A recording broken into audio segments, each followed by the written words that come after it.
Nick Hansen. Handsome Hansen. Thank you very much. I'm going to start calling you that now, my man. Thank you so much for coming in. Appreciate you. And wanted to just kind of flip the script a little bit. Can you tell the world who I'm sitting, have the pleasure of being in front of right now? Well, that's a very complex question.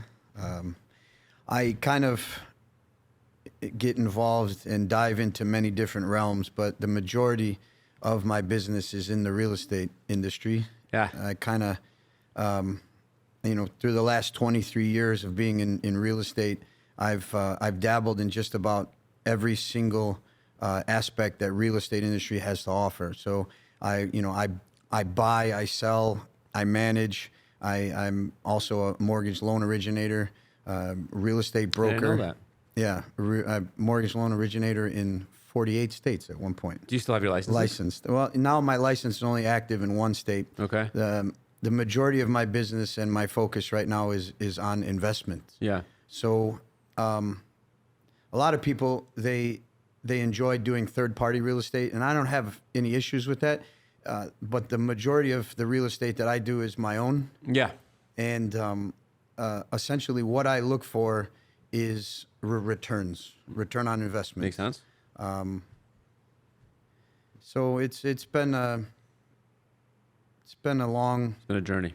It's been a long time in the business, and Yeah. I've had some failure and I've had success, but by the good grace of God, I've had more success than failure. And so what really impresses me is your track record and how you've been able to accumulate and grow the business that you have, and being essentially like a lone operator, right? I mean, it's like not easy to do what you do, and even more difficult to do it in the way that you've done it, I would say. Now, we're actually sitting in a virtual representation of one of your many developments that are coming up, in one of your high-end projects that's coming up in Wilmette. And I have to say, I mean, it is just beautiful in here. Let me just tell you something. But I wanted to kind of show the viewers that I mean, you are legit. Like, you build, and you're like a serious developer guy. So how many projects do you have currently going on that are going to be going into next year? Well, have you lost count? I appreciate the accolades very much. It's always kind of, and in the past, I've relied on you, Investa, for some advice, and you've always been very good at giving me the advice that I needed to make the proper decision. But, I'm sort of a high volume guy. Yeah. Like it makes more sense to do things in scale, because it's all about just turning money. So as of now, I think I have about 42 rehabs going on. And What? I thought it was like around 10. That's even more than I thought. yeah, no, and everything ebbs and flows in the market. And if you kind of look at real estate in terms of like, from a technical analysis point of view, you kind of got to know when to pick your spots. Sure. And there's a tremendous amount of competition in the marketplace right now. Is there? Yeah, there's because supply and demand is really there's not a whole lot of supply out there. I mean, if you look at the MLS, you're not seeing, and brokers are coming to me and talking to me as well, saying I just can't find my buyers anything. Mortgage loan originators are telling me that I have 32 pre-approvals. I'm telling these guys I have 20 approvals, and we can't. These buyers can't find any homes. So one of the things that I try to focus on is being a market maker. So in those situations, when there's there's enormous amounts of demand and limited supply, you want to try and find the brick and mortar to sell to people. So right now I'm sort of riding that wave, and when I don't mean to take a sidetrack, but no, please. When COVID hit us, it's like, look, I'm going to go back a little bit further. So I got into real estate sort of towards the end of the .com crisis. Okay. That really didn't really play a big part in real estate, but essentially the .com crisis, 9/11, 2001, Yeah. 2000, yeah.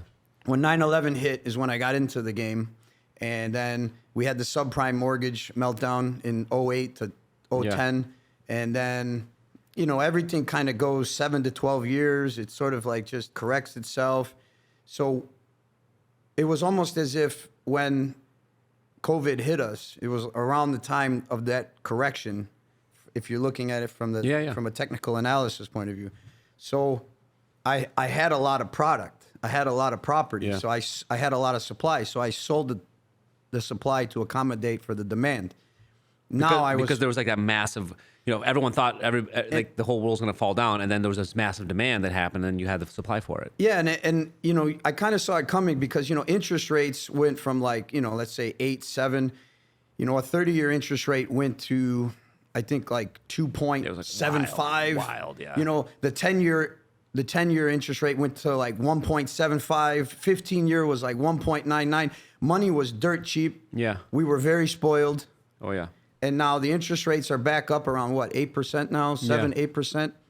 So things just broke 7, yeah. Things are sort of tapering out. And there's another part of me that always tries to make projections. Now I could be right on the money with those projections, and I could be completely off. Right. It's just all it is a projection. It's like a crystal ball. You go into your crystal ball and what if interest rates go to 5% next year? We have it's a political election year. Yeah. The election year is going to be a big curveball. Always is. So, you try and look at things from the lens of it's just technical analysis. Yeah. And but at 42 rehabs and roughly about 8 new construction single family homes that I'm building, and I'm trying to tap into that luxury market. City and suburbs. There's, I always kind of give like this poem, like this kind of like Muhammad Ali thing, rhyme. It's like there's no bad areas, there's only bad prices. There's no job too big, there's no job too small. I'll look at them all, and it's just turning money, constantly turning money. So and it's I mostly focus on the 1 to 4 family, but I'll go into the commercial space and buy multifamily properties if the cap rates are right. So. That's essentially where I'm at right now. So how do you look for opportunity, right? Like, because you're obviously not, most of your stuff's not on market properties, right? You buy a lot of off market stuff. Am I correct there? Yeah. How do you do that? Well, it's sort of a balance. So I do buy a lot of properties off market. Let's say like, if you consider the MLS the market, right? I would say that, yeah. Okay, so like, I think there's a national statistic by the National Association of Realtors that say that 75% of all home buyers, and I could be wrong, I'm not trying to. If it's a stat, it's a stat. Yeah, it's a stat. But I don't remember the exact stat. But sure. Say it's 75% of all home buyers buy through a realtor and buy off the MLS, right? They hire a realtor on the MLS, and they go on the MLS. And I guess to kind of answer your question, because you said, how do you look for opportunities? Now that's sort of a loaded question. Everybody wants to know. That is the golden question. So, into service to you and to everybody or anyone who's listening, I would say that define opportunity, right? Like here, let me back up. So I could buy real estate. Sure. I could buy brick and mortar real estate. I could buy this. This is a beautiful space. This could be considered an opportunity. Okay. But to me, an opportunity is a deal. It's not a real estate. It's a deal. Again, what I try to do is I try to look for deals that will get me anywhere between 10 to 30% return on investment. Wow. So, historically, and I'm not trying to puff up my chest, but I mean, I've hit triple digits return on investments, and I've had deals where I had to bring money to the closing table. Okay. But in order to find the opportunities, you have to kind of really focus. Yeah. And look, I'm a very curious individual. Yes, you are. I could totally say that. Yes. So like, I have to watch that. You're curious and you're dedicated. Yeah. And you follow through in your shit. So like, being curious is a strong suit, and it could be a negative. Because if I'm always curious I'm curious to know how this camera operates. I'm curious to know how this, and I could spend a lot of time and focus trying to figure this out. I can fall down that rabbit hole. Right. But finding a real estate deal Yeah. requires enormous amounts of focus. Yeah. It requires dedication. It requires, it's sort of like you have to be somewhat of a monk, Okay. right? Like you have to take a monastic approach to it. As odd as it might seem to you, I actually can see you as a monk. I don't mind that lifestyle. You know, I wake up early, I work know. out, I chant, you know, do what I do. Yeah, all these no, I cool mean, like things. you are a Chicago style of a monk. Yeah, sort of. Thanks for that. That's another accolade. I appreciate that. The But Chicago monk. if you want to really now, let's talk about that's the philosophy. So, years ago, I was blessed to have people, to basically put my focus back on things. Okay. I had an uncle who was a stockbroker. Okay. My father was a very hard worker. He was, around the time I was like around 11 years old, he became a stockbroker. He took a Series 7. So I saw that. I kind of witnessed my father's hard work. And he was always focused on what he was doing. And then my father brought me over to my uncle. And my uncle was a stockbroker during the times where, you had open cry auctions, the Merc. It was a different world. It's not like today where you had instant computerized stock quotes and things. Yeah. And It's human element. and when I went to go see my uncle, he sat there in front of a screen. There was red, there was green. Stock prices went up, stock prices went down, and he taught me things like dollar cost averaging, bonds, mutual funds, fiat currencies, passive aggressive, retirement accounts, SEP, Roth, all these things, right? So to me, as an investor, there's many different forms of deals, right? There's many different forms of approaches. There's many different forms of philosophies. Now, when I come to real estate, and that's the philosophy. So let's talk technical. Where do you find the opportunities? Right. So I happen to be a very big component of finding the opportunities within any sort of distressed scenario. Okay. So if there's somebody who's in foreclosure, if there's someone who hasn't paid their property taxes, there's code violations, there's there's probates. So I kind of look at all these things, and there's all these lists that get published, and naturally each and every day I'm at the foreclosure auctions Every day. Every day. What time do those go? I mean, can I come with you to one of those? Like that must be an interesting place. Well, now you can do it online. Oh, got it. Before you used to go there and like $1 more, $1 more, $1,000, so $340,000. That, yeah. But that type, Because you don't get to see the property, you right? don't. You're buying it sight unseen, and you're only kind of analyzing the titles. Yeah. Yeah, right. That's rolling the dice. So you're rolling the dice at the craps table in have Vegas. you had some bad buys in that end? Yeah, of course, absolutely. Would you say more good than bad buys? Though? I would say that look, I'm not batting 1,000, but if I was I'd probably be in the Hall of Fame. I have a pretty decent average, and I don't want to jinx it, but. But like, would you say, okay, like that is always interesting for people. Oh, auctions, all that stuff. I bet you can get like, it's like the storage hunters, right? That show. Yeah. But how deep of pockets would you say for somebody to be comfortable to be able to take an L in one of those? Like, do you have an analysis of like, all right, if a property is going to go on auction for 100,000, I need to assume or estimate X amount of potential downside. Do you have that kind of analysis? Yeah. Essentially what I do is I back into the numbers. Yeah. So I go into that a little bit. So I get comfortable with my exits. Okay. Hypothetically, say the property sells for $100,000. Sure. Okay. Now, I make a certain guess as to how much it's going to need. Yeah. To rehab, and then I take into consideration closing costs. Okay. And then I sort of overanalyze the closing costs. Yeah. To some degree. Buffer it. Yeah. You got commissions, you got transfer. So say you're at 15-20% almost in closing costs. Okay. Fair. Realistic, right? Yeah. You pay out a 6% commission to buyer and seller broker, and even at the auctions. I'm saying I'm starting from the exit, and I work back to see how I buy it. Okay. We're working like that. So now, like you go to the auction, and let's say the property opens up for $5,000.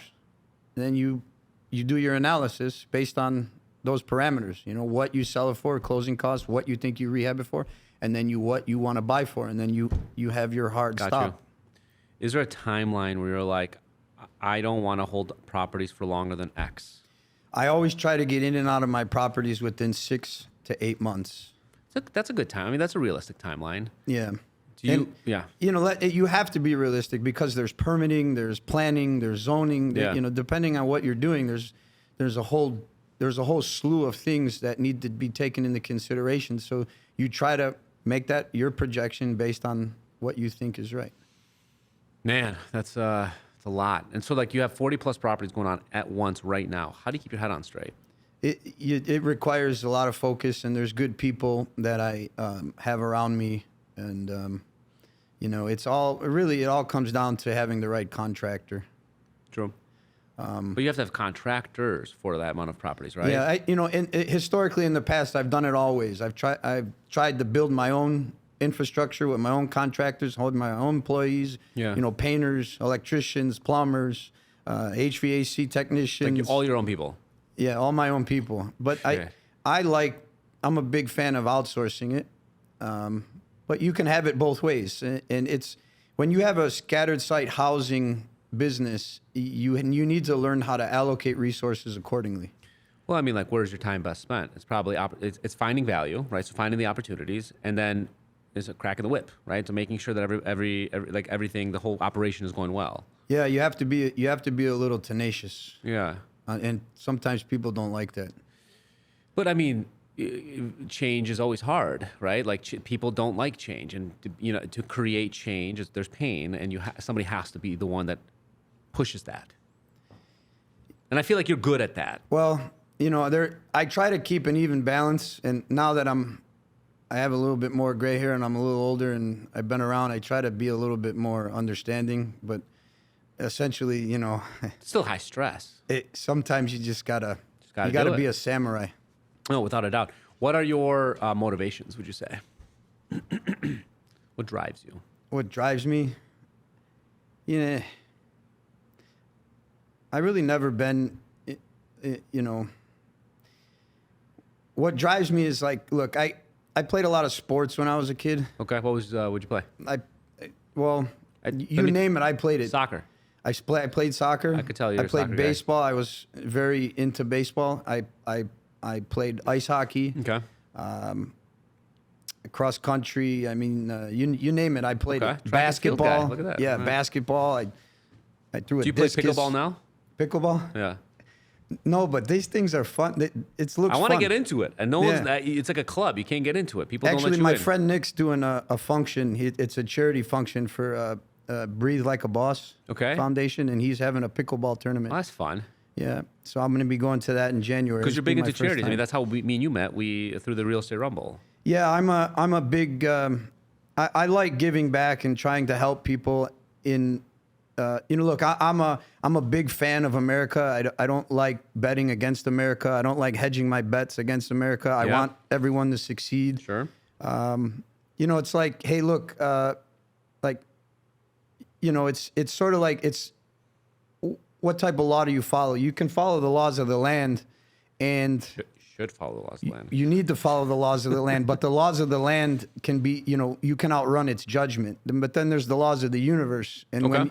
when you follow the laws of the universe, you'll never be able to outrun its judgment. So essentially That was the Chicago monk in you. so essentially, I love thy neighbor as thyself. So Okay.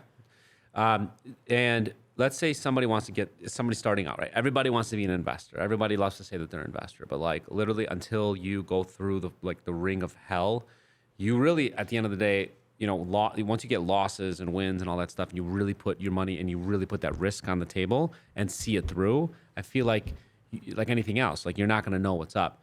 What would you say the most important challenges that you've overcome and mistakes that you've made at this point in your career, so people can learn from that? that's another loaded question. It's pretty good. Look, I'm aside from being in all these sports, I'm a big fan of martial arts and combat sports, and I've done quite a bit in combat sports and martial arts. There's you can't really tap to the pressure. And a lot of people, you know, they buy one house their whole lives. They buy one house. Right. They pay that house off. They don't want to step out of pocket. They don't want to take risks. See, you got to take risk. And, Yep. you know, my uncle said to me once, he said, listen, if you don't take risk, you'll never get anywhere. Yeah, true. So, you know, and look, you know, we're in a lot better place now than we were 20, 30, 40 years ago. And there's a lot more opportunities now out there than ever before. You just got to really kind of just get up every single day, stay focused, stay disciplined. The hard work is the bridge between a reality and a dream. So that's the honest to goodness truth. Yeah. You got to work hard no matter what you do.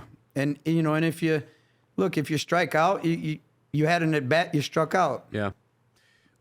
If you were to redo it again, knowing everything that you know now, what would be your first buy? What would be your what would be today? You're born anew, a new investment baby, and you've come out just like fresh-assed, ready to go. I'm gonna redo this, but I'm gonna do it with all of the lessons I've learned. What's your first investment? First investment? Well, I don't know. I don't know if I'd change anything, to be honest. I really don't have any regrets. Yeah. I just, I mean, you know, thinking about it, you know, I've passed up on a lot of good opportunities too. Sure. Just because I got a little gun shy. Mm-hmm. And that's, you know, like I used to drive down this street for 10 years and this is a completely different neighborhood now than it was 10 years ago, than it was 20 years ago. Oh yeah. You know, at one point in my life, I used to drive an armored car. Yeah. Right. For extra cash when I was trying to start my real estate business. Oh, like legitimate, like one of those armored. Yeah, going into stops. Holy shit. Picking up money. And I saw markets change. Right. And it's like, wow, you know, if I saw the Fulton market change. Yeah. And I had opportunities 20 years ago to buy factories for, you know, maybe $90,000 to $150,000. And like some of those properties now are worth $8 to $10 million. And it's wild. Like, it's like, I scratched my head like, wow, nobody knew it. I used to also too, for money, I used to go work for my uncle's restaurants, and we used to go pick up produce in the Fulton market. Yeah. I remember that. Yes. And you would never think fish markets, the meat markets, pickles, the puckered pickle. The streets used to be filled with blood because it was a butcher's. Streets that were with trucks, and you'd never think that market would take off the way it did. And then crazy, you know, I isn't think it? it's Sterling Bay, right? You know, my hats go off to Sterling Bay. I mean, they really did a good job trying to make that neighborhood what it is. I mean, it's without a doubt. It's an amazing neighborhood now.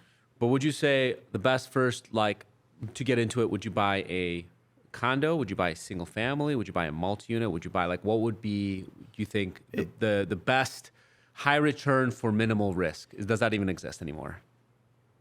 So if an individual is starting out now in real estate, I think that they should buy either a 2, 3, or 4 unit building. Mm-hmm.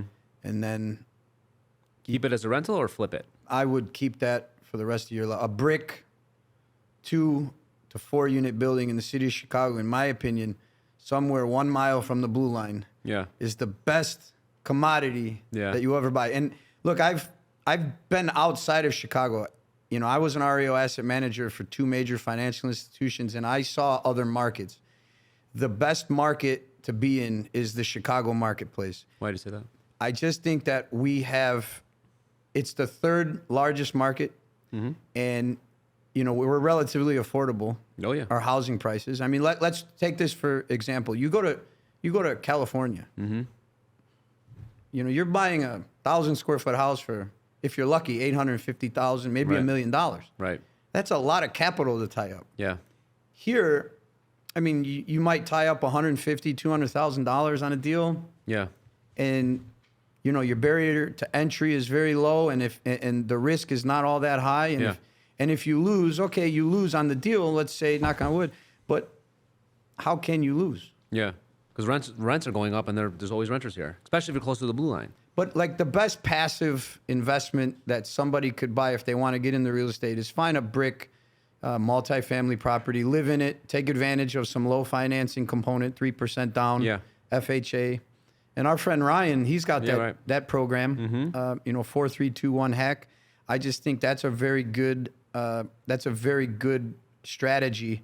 And then 2 to 3 years, once your equity's up, if you bought it right, because you always make money in real estate when you buy it. Yes, that's when you make money. I always say it, you make your money when you buy, not when you sell. If you buy it right, I don't think you'll ever go wrong, and you can keep that as a legacy property, and hopefully in 10 to 15 years from now, if you're in your early 20s and you have maybe 3 or 4 of those buildings, 10, 12 units, you're looking great. You're doing pretty good. Yeah, you're on top of the world. And it's a passive investment. Yeah, and you put money away to repair it, and the rent's gonna pay your mortgage. Rent's gonna pay your taxes.